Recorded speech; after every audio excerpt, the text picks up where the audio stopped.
କମଳାକୁ ଛାତି ଭିତରେ ପୁରେଇଲ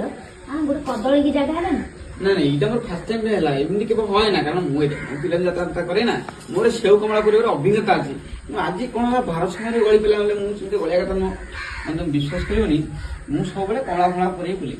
ଯେମିତି ମୋର ୱେବ୍ ସିନ୍ ଟା ପଡିଯିବ ମୁଁ ସାଙ୍ଗେ ସାଙ୍ଗେ କହି ଗୁଡା ପ୍ଲେ କଲି କାରଣ ଭିଲିଆନ ବାଗା ସାଙ୍ଗେ ନାହିଁ ଯଦି ଟଣା ଘୋଡ଼ା ବେଳେ ମୁହଁ ମାଡ଼ି ମୁଁ ପଡିଗଲି ଟୋଟାଲ କମଳା ଫାଟିକି ଯାଇକି ମଞ୍ଜି ଯାଇ କଥା ବୁଝିପାରୁଛି ଏମିତିଆ ଆଉ ତମେ ବିଶ୍ୱାସ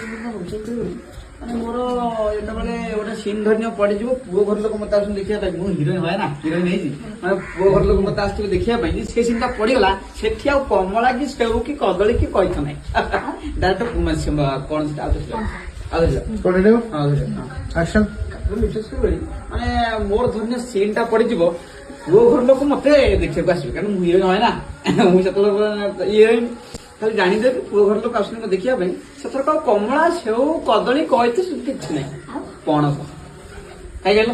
କାରଣ ହିରୋ ଭିଲିଆନ ଟୁ ପଇସା ଖାଇକି ଆସିକି ମତେ ମନା କରିଦବ ବାପା କାହିଁ ପଣସ ନବରମ କରିଦବ